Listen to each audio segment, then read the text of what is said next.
Hello, my wonderful people, viewers and subscribers all over the world. Good morning, this Monday morning or this early Monday morning broadcast coming from Okute Daily Talk, where we speak to you the undiluted truth about the things of life. And I want to use this medium and opportunity to wish every one of us a happy new week and also a prosperous new week at that. That this new week will bring something new in our lives, in our different areas of jurisdictions, and whatever that it will take for us to be happy in this week, God must surely make it available for us. And in this festive period, that no any evil eye shall befall us, our going out and our coming in shall be blessed. Whatever we do to earn a living, God must surely prosper us in all ramifications. That is my prayer for all my fans, my brothers and sisters, my families, even to those ones who are discouraging me. I pray for you always that Almighty Chukwu Okeabiama will touch their hearts to know that to be a broadcaster is not easy. It's something that is a gradual process, and they will surely get to the level of Ruben Abati and Oseni and the rest of them. They didn't start it today, so you don't blame me when you find any error in my words, whether I pronounce it correctly or I don't pronounce it correctly. The most important thing there is focus on the message that I'm passing. So let us move straight into the business of the day. If you have not subscribed to this channel, please endeavor to do that as soon as possible. Turn on the notification button so that we'll be the first we are going to notify each time we go live or we post something new on any channel related to Okute Daily Talk, whether 1 or 2 or 3 or 4 or many more you can find on YouTube or any other social media handle. So tighten your seatbelt and listen attentively, for we are about to take off. This is a quick one and an urgent message that I want to pass on to my listeners and subscribers and also viewers, because this is too early from my own side. I don't know about your own side. Stop using hunger and denial of professional medical treatment as an instrument and weapon of torture against Kanu, IPOB to Nigerian government. The Nigerian government is systematically killing Mazi Nnamdi Kanu, the indigenous people of Biafra leader. We, the global movement and family of the indigenous people of Biafra, IPOB, ably led by the indefeatable liberator Mazi Nnamdi Okechukwu Ohamadike Kanu, condemns the systematic state-sponsored torture and the slow killing of our leader Mazi Okechukwu Nnamdi Kanu in the DSS custody by the Nigerian government and its allies. The world should take note of this ongoing atrocity against the leader of the indigenous people of Biafra being perpetrated by the Nigerian government in the DSS Abuja dungeon. The Nigerian government has deliberately planned to eliminate Mazi Nnamdi Kanu, who is illegally detained in DSS solitary confinement called custody. Mazi Okechukwu Nnamdi Kanu is battling with heart conditions and some mineral deficiencies, which requires medical specialist attention, but the Nigerian government have refused to release him as ordered by the Nigerian courts. Nor would the government allow his personal physicians access to him. Instead, the Nigerian government is resorted to procuring his prescription medications from roadside pharmacies. This conduct of Nigerian government amounts to a deliberate systematic degradation of Mazi Nnamdi Kanu's health, aimed at his eventual elimination by a gradual termination of his life. The Nigerian government is slowly killing Mazi Nnamdi Kanu. The international community should intervene on this very matter, because the outcome of this thing might not be so good for the country. If you want to keep somebody in your detention, make sure you provide every necessary needed things for him, the food, the medication, and more especially allow his special physician to attend to him if you want him alive to face the trials, unless you are planning to kill him. I'm talking to the Nigerian government, I'm talking to Abubakar Malami, and also talking to the President of Federal Republic of Nigeria, General Muhammadu Buhari, retired. You people have to do something. I don't know the plans you people have. I don't know what the cabals are planning, but from all indication, it seems that they want the young man to buy in the detention center, which it will not be a very good news for the country and also for the eastern region at that, because if anything happens to Mazi Nnamdi Kanu, I don't know how the Biafrans will take it. I'm not talking about the international community, because they are of no use to us. Since the detention of Mazi Nnamdi Kanu, none of them have ever come out to speak. Just they concluded the African summit, African US summit. I never see any of the leaders there who are present at the summit made mention of the case of Mazi Nnamdi Kanu or IPOB and that. Everybody keeps silent. Not that they don't see or hearing what is happening to that young man or what he's passing through in that dungeon called DSS custody, but simply because this one have not any interest on them, because they are not getting anything from intervening on Mazi Nnamdi Kanu case. That is why they keep silent. I'm very, very sure that if there's any fracas in the Nigerian community now, you will see the international communities, all the allies, they will then gang up and stand up to their feet. It happens when Burkina Faso, when there's a coup in Burkina Faso, the ECOWAS have been there since, but it remains the poverty level in Burkina Faso is very, very high, more than that of Nigerians. Their president is there doing nothing other than squandering the money that meant for the poor masses. The ECOWAS does not say anything, but when the coup arises, when the small boy who is a bodyguard to that president take over, that is when the ECOWAS arise and begin to say, I have to allow the democratic rule to take over. You people cannot say anything at this point in time, unless when the matter becomes war. That is when you people will begin to say, oh, tell these Biafrans it's enough, and this and that. This thing is regarding a kind of what will I call it? A kind of local crisis in Nigeria. Because if anything happens to Mazi Nnamdi Kanu, I don't know how the international community will see it or will take it. But the Biafrans, I know very well, will not take it lightly with the Nigerian community. So the earlier we do anything about this, the better for all of us. A few days ago, members of the IPOB legal team and the brother of Mazi Nnamdi Kanu visited him in the DSS custody, where he informed them that DSS agents have not given him his prescriptions. His prescribed medications for more than 9 days in a row. Can you imagine that? In addition, DSS had not given him food for some days. DSS claimed that they do not have money for Mazi Nnamdi Kanu's food and medications. How prosperous this thing sounds. If they don't have money to feed him or whatever it is, then allow him. If you want to put him to Kuje for waiting trial or anywhere, let him be there. Instead of being in DSS, where they have not any access to any of his family members or brothers or sisters or even to his legal teams. Release him to be in the prison so that he will be there and know that, yes, I'm in the prison, where he will have access for people to be coming to visit him and bring him the medications his body desires, and also the kind of food that he wants. Instead, you people decided to be killing the young man slowly and slowly and slowly. Anyway, any eye where they cry, they see. Let's keep watching to know where this thing will lead the Nigerian government and the cabals, or whatever plans they have concerning the IPOB or the IPOB leader. We should know. We, the global family of the indigenous people of Biafra, IPOB, therefore call on the Nigerian government to release Mazi Nnamdi Kanu immediately, since they cannot afford his medications and food.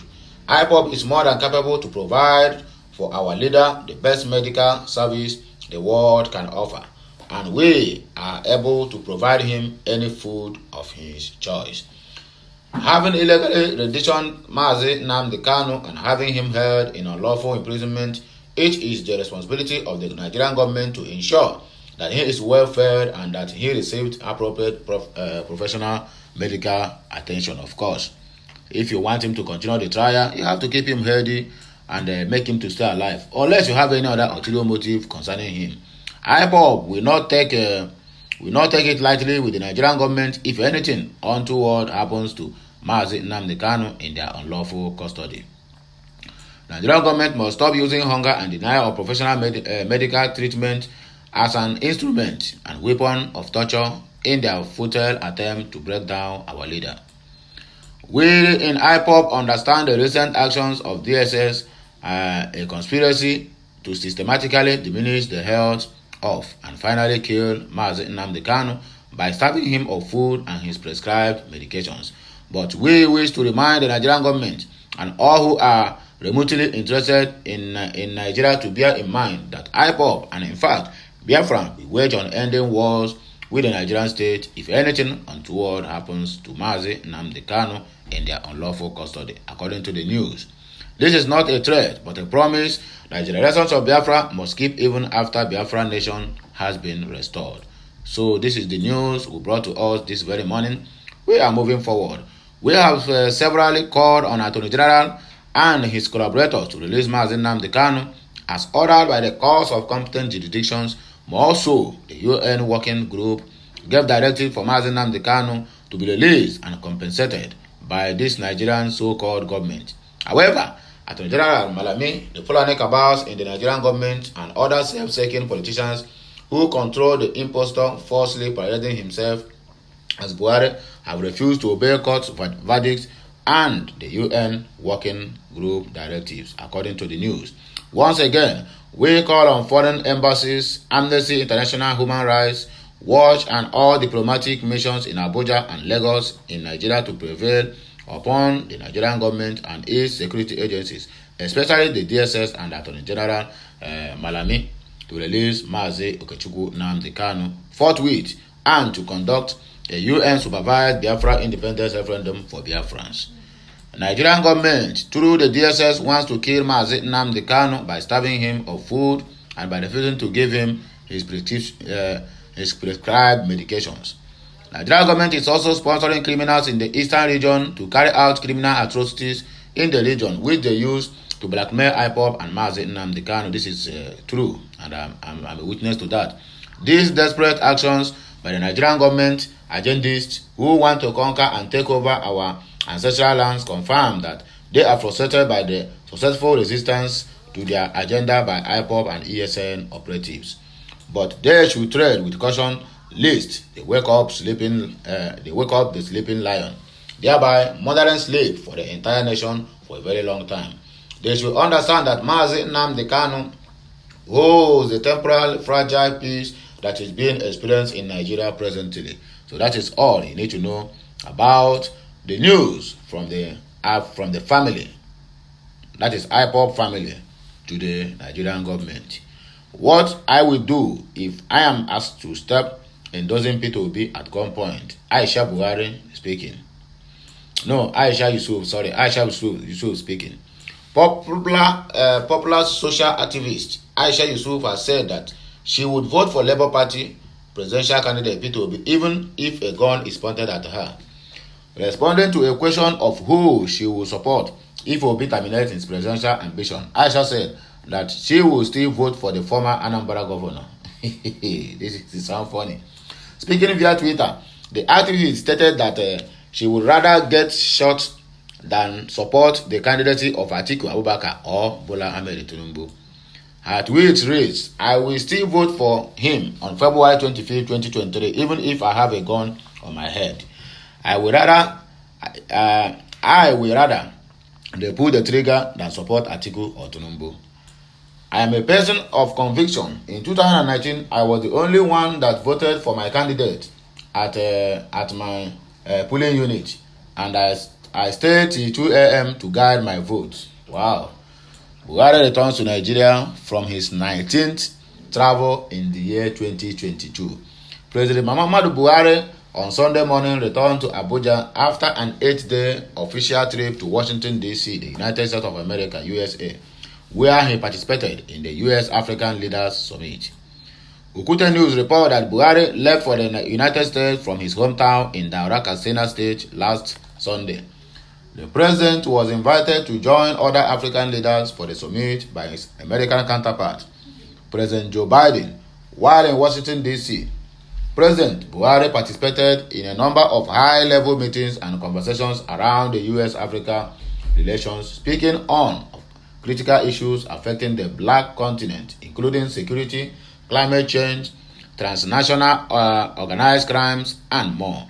He was also involved in various meetings where some high-level agreements were reached with America-based businesses. The visit was wrapped up with a town hall meeting with the Nigerian community in the U.S. However, the president was received by the Nnamdi Azikiwe International Airport Abuja, on Sunday morning by the governors of Kwara State, Kwara and Bauchi states, Abdullahi Rahman and Abdul Razak and Bala Mohammed, especially the Minister of State for the Federal Capital Territory, FCT, Ramatu Tijani Aliyu. Other high-profile personalities at the airport to receive the president were the Inspector General of Police, Usman Alkali Baba, and Director General of the Department of State Service, DSS, Yusuf Magaji Bichi, and other senior security officials, according to the news. Notorious gunman arrested in Anambra State. A notorious gunman identified as Chukwuma Ejionye has been arrested by members of a local vigilante in Ezinifite, Nnewi South local government area of Anambra State. Okute News understand that Chukwuma, who is a native of Awo, Ezinifite, in Nnewi South, has been linked to different attacks in the entire local government. According to the Nation, the suspect has long been on the wanted list of joint security forces working in the state. A man present at the place where Chukwuma was paraded said he, the suspect, is a known kidnapper responsible for the killing of security men and vigilantes in the state. He noted that the notorious kidnapper is considered one of the reasons Ezinifite and Nnewi South were regarded as being highly unsafe. He said he is a known kidnapper who has been responsible for the killing of security men, including vigilante. He kidnapped a prominent man and collected 1.5 million naira before setting him free. But unfortunately for the man, he was dumped in a place where he broke his lungs and has been under treatment since then. JTF has visited his house and recovered guns and security uniforms which he used when he was a security man. He worked as a vigilante operative. He has been on the wanted list for a long time and has been one of the reasons Ezinifite and Nnewi South were regarded as being highly unsafe. We got a tip-off last night and we moved in and apprehended him where he was hiding. Confessing to carry out attacks in the area, Chukwuma said, I was in Unubi camp before I moved to Ezinifite, before going to Agolo Ezugu, where I stayed with other members. Then later I now left the group and escaped to stay on my own, according to Chukwuma, who had been arrested. Now you will cool off in a police custody or in jail for the rest of your life. NDLA uncovers underground drug bunk in Delta State. Drug bunk. This thing look like a Indomie. I been na drug Indomie. The National Drug Law Enforcement Agency has uncovered an underground drug bunk located in a 3-bedroom bungalow building in Usiforum Town, Uheli South local government area of Delta State. Okute News report that the NDLEA spokesperson, Femi Babafemi, in a statement on Sunday, stated that its operatives stormed a building said to be owned by a drug kingpin, Okreka Kinsley Ozioma, who is now at large. The building housed over 17.6 kgs of cannabis sativa, a 2003 silver Golf car with registration number Lagos KGA 572LZ, used for the distribution of the drugs within and outside Warri. The packages enrolled to Johannesburg, South Africa, were seized at the Sako export shed of the Lagos International Airport on Wednesday. A female freight agent, Olaiye Adeola, has already been arrested in connection with the noodles consignment. I suppose Femi said. Similarly, narcotic officers have seized at least 1,154,500 pieces of tramadol, refinol, and Extol being transported from Onitsha, Anambra to Gombe by a truck driver, Omar Hassan. The operation followed credible intelligence, which led to the seizure of the illicit drugs on Thursday at a bypass area of Gombe State. Tramadol, 1 million something, 1,154,500 tramadols. going to Gombe. What for? These people have killed people. They have killed people. They keep doing all these things almost all the time. Let us move, my dear people. We supported Buhari to win election, but he has abandoned us. Miyetti Allah cries out.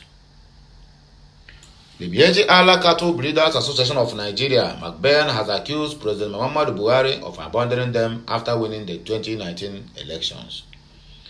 The group said they supported and mobilized support for Buhari to win the 2019 presidential election, but after getting into office, the president had not fulfilled his promises. What promises? To legalize moving of cow from one end to the other. That is the promises you want him to fulfill. I don't know why these people does not sound like people who have brain. They always behave like cows. How do you expect? I mean, how many people have you seen that have?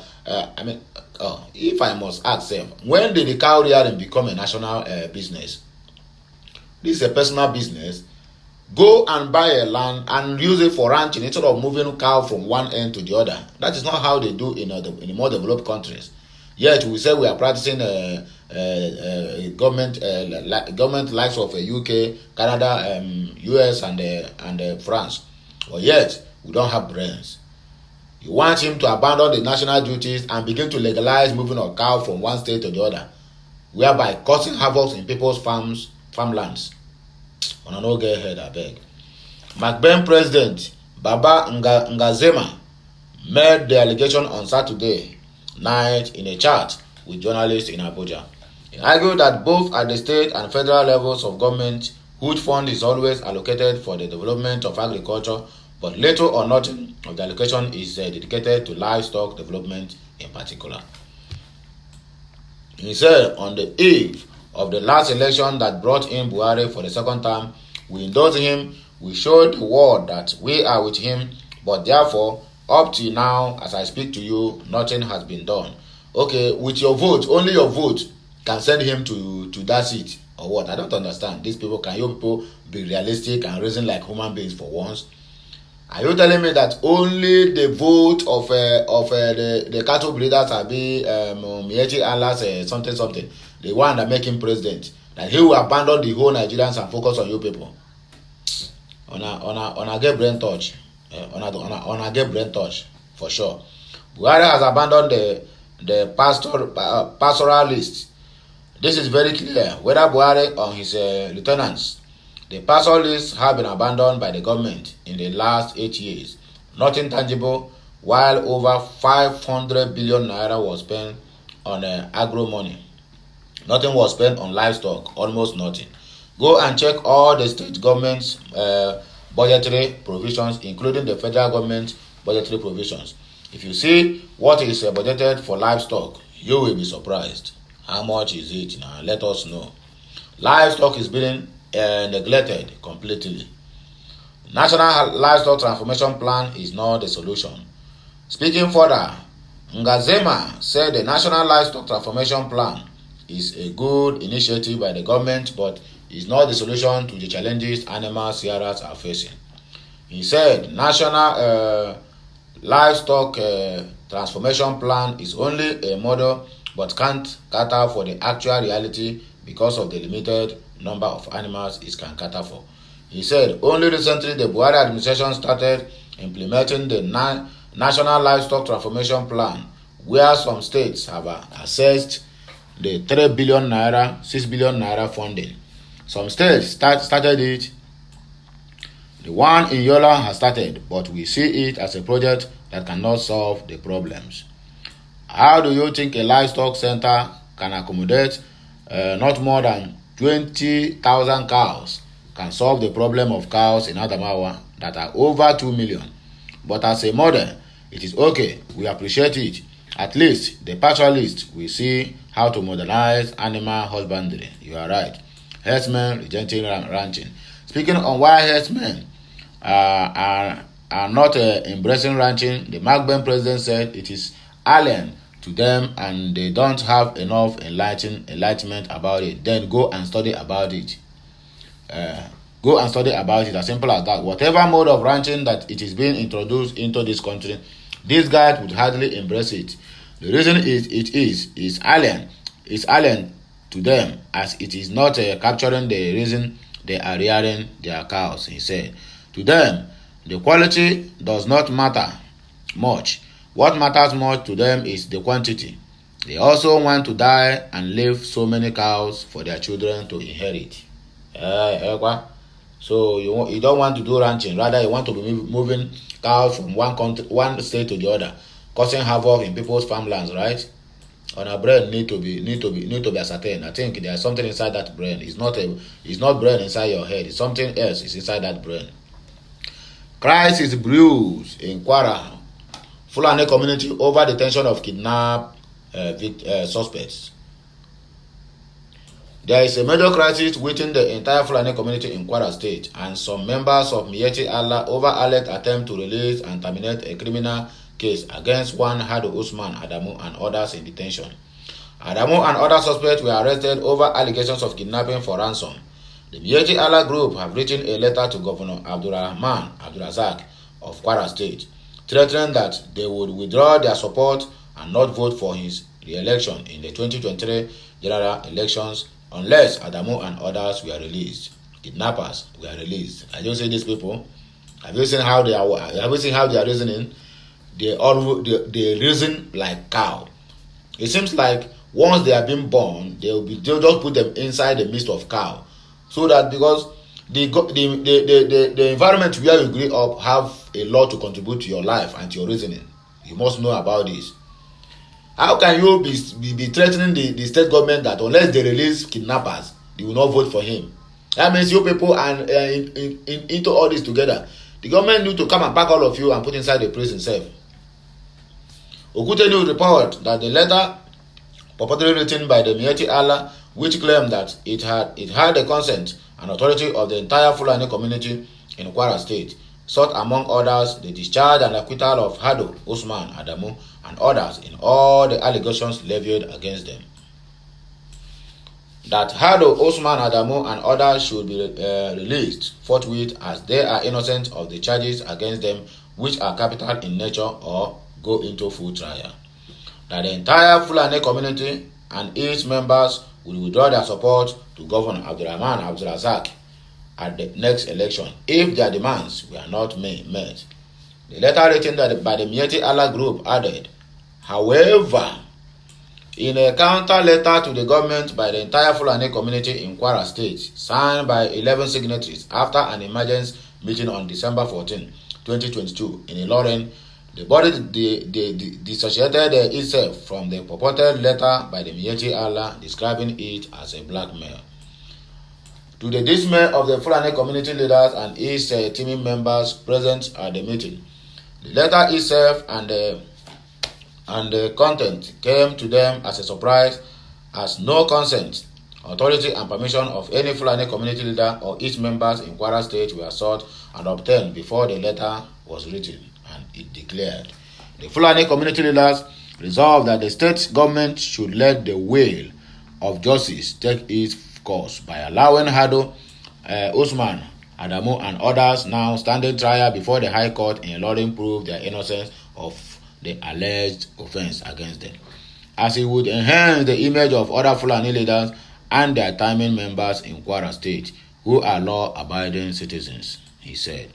It is our fervent belief that the judicial system in Kwara State and Nigeria as a whole will vindicate any innocent person unlawfully charged for the offense which he did not commit or partake in after full trial. We are of the belief that releasing him without proving his innocence or partial trial will further destroy the image of each and every Fulani member in the entire nation. You are right. It is high time to redeem our image and prove that the Fulani people are not criminals but a hard-working tribe from time immemorial, the group said. Yes, we agree with you. I have lived with Fulanis. They are peace-loving people and they don't look for trouble. It's only when you look for their trouble that they will show you shege. Yes, I've lived with them in Kebbi State, Yawuri precisely. The people who are committing all these atrocities are imported violence from neighboring countries. Just like Autumn always said, that imported Fulanis from Niger, Chad, Cameroon, Malawi, Libya, and the rest of them are the ones causing all this problem. And they don't enter Nigeria just like that. People went there to import them during the 2015 election. That is the machinery they import. Despite the fact that we have had a series of what do they call it, of insurgents in Nigeria since 1972, when they discovered the uranium and gas and oil in Nigeria. That is when the insurgents started. But these particular Fulanis killing people, maiming people in their farmlands are just being imported. El-Rufai and the rest of them knows about these people. That is why whenever they abduct people, they will tell you that the government knows what they want. The agreement they reached 2015 when they were being imported to take over the government from Goodluck Jonathan, they are not fulfilled it. That is why they are on rampage, committing all sorts of crimes every now and then. When you ask them, they will say that the government knows what they want. So government, we are waiting for you to come and say your own side of the story. The Fulani community leaders pledge not to interfere with any allegation against any of its members unless it is obvious that the allegations is unfounded against such a person. The body affirmed its unflinching support to the governor, saying, "We enjoy your administration and have always supported you from its inception to date. Due to your consistency in infrastructural development, provision of adequate security, education, and all other social amenities that made available to the people of Kwara State. Hence, we support your re-elections," according to the news. The Fulani community leaders said its members have been warned at different fora to desist from involving in any form of criminality, and anybody arrested, whether rightly or wrongly, for any offense should defend any allegation levied against them to the court of law. In the view of the fact that Nigerian society has now seized everybody of Fulani heritage to be criminal, well, that is the what will I call it? That is the mindset that you people have given us, because everything that is happening now is Fulani herdsmen. In a four corner junction in Enugu is Fulani. Amufu community is Fulani. I mean, a lot of places Fulani keep on bringing bad names to the good ones. I don't know how we get to this point, but whatever way it is, the Almighty Chukwuka Abiyama will surely see us through from all these murderers here and there. So my good people of Biafra, the lovers of freedom and the lovers of mankind, this is where we are going to come to the end of this very particular broadcast. Until I come your way again, I still remain your one and only Okute Daily Talk. If you have not subscribed to this channel, endeavor to do that as soon as possible. Turn on the notification button so that you will be the first to be notified each time we go live or we post something new on our channel or any channel that is related to Okute Daily Talk. Have a nice day, and may this Monday be a very prosperous week for each and every one of us. I am signing out. Bye for now. Whatever you have, anything you have to say concerning any of the news I have just dropped, please make it available at the comment section, and I, Okute, will respond to you. Please, no abuse, okay? No using of abusive language on any of your comments. Just let your view be known, and I will also give you my own view. Nobody, any of your view, any of your contribution is a welcome development, because we are all learners. So no one is perfect, and we keep on learning, because the world we are living is just like a university. Nobody graduates until the person goes to 6 feet. That is the only thing there. So whenever you are commenting, please endeavor to be civilized in your comments and in your approach. So thanks you, have a nice day. May the Almighty Chukwuka Abiyama guide us, protect us, and save us from any calamity in this festive period. That is my prayers for all my fans, my family, my viewers and subscribers all over the world. Remain blessed. Kemesiano. Bye.